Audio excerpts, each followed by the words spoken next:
Howdy!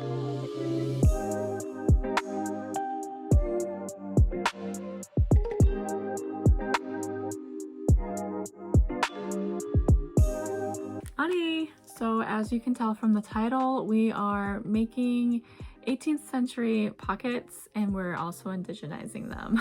So I got this idea recently because I made a ribbon skirt where I opted to not put any pockets in it. And I know that a lot of people have ribbon skirts that don't have pockets in them. Or they have a ribbon skirt where the pockets don't function the way that they need them to.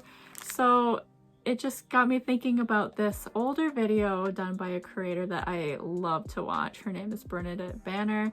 I'll of course have her channel in the video linked in the description box below. But Bernadette Banner, she mostly does historical clothing videos, whether she's recreating clothing items or creating completely new like drafted items that she designed herself, or she's just talking about historical clothing with a focus on like late Victorian to Edwardian and a couple things from other eras as well. And a few years ago she made a video where she made a pocket, which was something that women would wear sort of under their skirts, or you can just wear the pocket outside of your skirt. So, you know, if you're like me and you don't carry a purse and you might be wearing a ribbon skirt that doesn't have pockets in it, then perhaps you can make this pocket and either wear it over your skirt, or you can slip it under your ribbon skirt and sort of dig under your waistband and, you know, look questionable to other people, but still be able to access your things anyways. So with all that being said, let's get into this video where we not only make an 18th century pocket, but we also indigenize it. You know me, we're making a pattern piece with paper. First, I made 3 marks at 12 inches, 12.5 inches, and a 1/2 inch. I also drew a line on the edge of the ruler. This line indicates the center of the pocket and will keep our measurements centered and uniform. Then slightly before the 12-inch mark, I measured 4 inches on each side of the center line, as well as marking a 1/2 inch seam allowance on each side. This is the widest part of the pocket. After that, at what will be the top of the pocket, I marked 2.5 inches on each side of the center line, as well as 1/2 inch marks for seam allowance. And finally, I drew the shape of the pocket on just one side of the center line, then cut that shape out and folded it over the other side of the center line, so I can trace it in order for both sides to be symmetrical.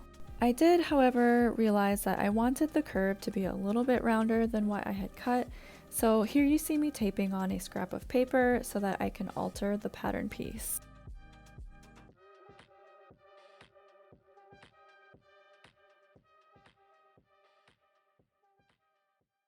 For my pocket, I chose this impulse purchase fabric square I've had for years and folded it in half so that one cut produces 2 pieces.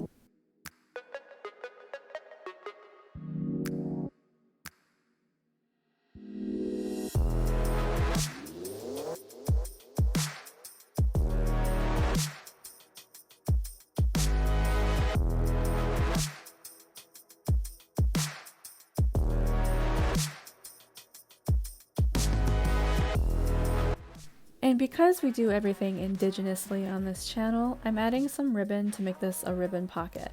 I wish I could have done something more elaborate like adding applique or beadwork, but quite frankly, I just don't have the time right now due to my long list of projects.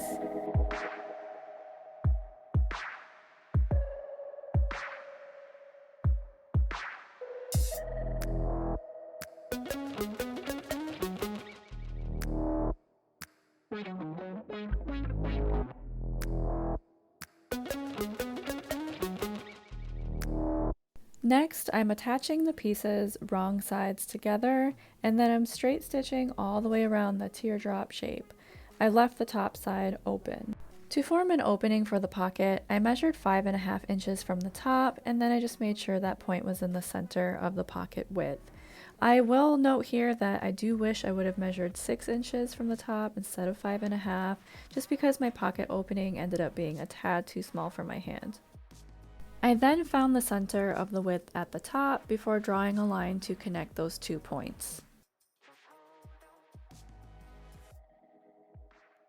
Working only with the front piece of fabric, I cut along the line I just marked. I just want to repeat here that I do suggest cutting this line about 6 inches long instead of the 5.5 inches that I did. Next is applying bias tape. I'm using 2 different sizes of double fold bias tape. If you only have single fold bias tape or you'd rather use ribbon, you can just simply fold it around the pocket edges. I applied the smaller bias tape to the pocket opening. Most of this is pretty straightforward. You insert the fabric edge into the fold of the tape. But for the end of the pocket opening, you really have to play around with the tape to get it to continue back up the other side of the opening. Yes, it is possible. Yes, it can be done.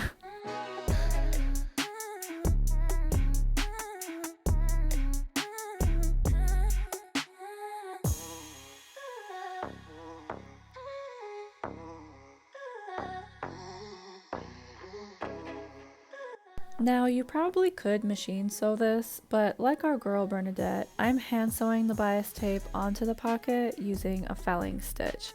I just thought this would be easier considering the finicky end of the pocket opening, as well as the fact that I didn't want the stitching to be super visible.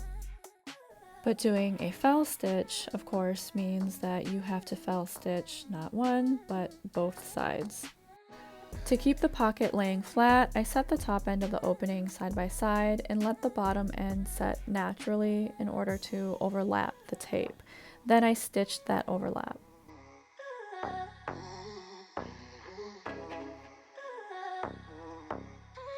With the larger bias tape, I'm attaching it all the way around the outside of the pocket, except for the top, and I'm felling both sides. This would actually be a really easy part to machine sew on, but again, I didn't want the stitch to be super visible, and the bias tape is wider than my seam allowance, so sewing through the pocket in order to attach the tape would actually make my pocket smaller.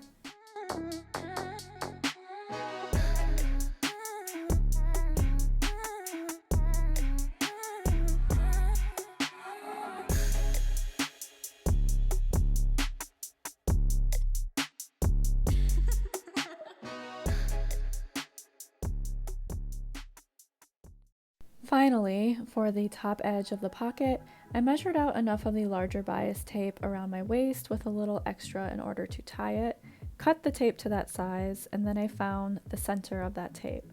Then I lined up the center of the tape with the center of the pocket before felling it into place on, you guessed it, both sides. Since I'm using double fold bias tape, there is a chance that over time as I tie and untie it, it can open up and expose the raw edges to fraying. I've actually learned this fact the hard way, so to avoid that, I just ran a quick straight stitch on each side to keep the fold in place. If you used ribbon, you wouldn't need to do this, nor would you even need to fold it in half, aside from the top of the pocket, that is.